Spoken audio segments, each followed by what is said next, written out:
Mickey was in Vietnam with the 4th Infantry and an artillery unit stationed right outside of Kon Tum. Right? Yeah, we've got Kon Tum, Pleiku, Central Highlands, all out there. Kon Tum.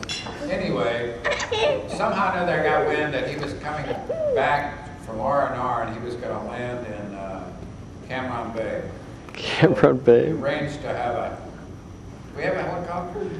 You had, on the trip in, you met me in a Jeep. Oh, okay. With, So I don't know if I can tell this story, but with Marilyn, but there's a couple of Canadian nurses in the back of the Jeep. Never mind that. Oh, I'm sorry. Okay. So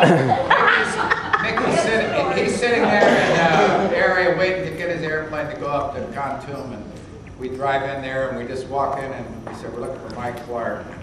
So they finally found him, so we dragged him out, threw him in the Jeep, along with the 2 Canadian nurses. And double date, and I don't know who the other guy was, but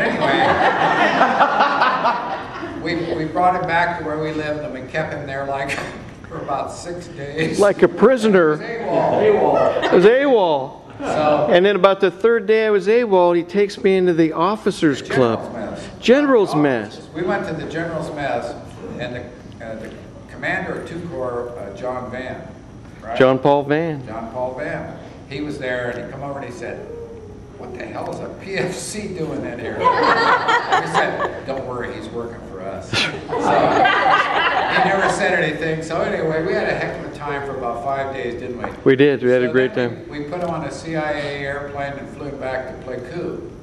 And I showed up like 6 days late, 6 days AWOL. This airplane, and you told me though, this CIA airplanes were all different. Remember? Air America, his Air America flight. He landed and he got off the airplane, and nobody asked you a question. I thought I was going to be arrested as soon as I got there, and people just stepped back as I got off the plane.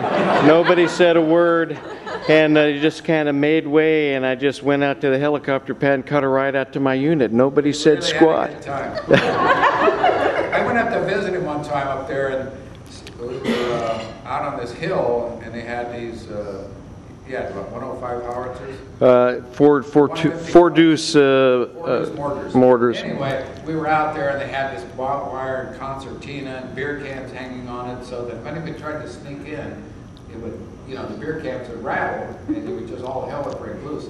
And I said, boy, that's a neat way to catch those damn Vietnamese, the Viet Cong, when they're sneaking in here. He said, oh no, that protects our marijuana fields.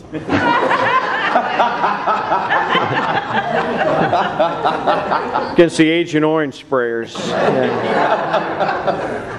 Oh, what a time that was. That was a great time. But it paled in comparison because Frank did the same thing with Roy when Roy was over there. Oh. Only Roy had a little worse experience than I did. It was during the Tet. No, New Year's night. New Year's night. And somebody set off some firecrackers, and Roy kicked down the door and ran outside spraying his M16 in there. We were all in our house, and we're sitting there drinking, having a good time, and so the Vietnamese start setting off firecrackers because it's Tet and all that stuff. Roy grabs his M16 and just starts shooting everything. We're all climbing under the tables and so on. Oh, poor Roy. Another Clark. Anyway. Great life. That was an amazing for me to run into my favorite uncle there. Hey, wait a minute. I mean, sorry, Jim. I didn't want to have to say that out loud. But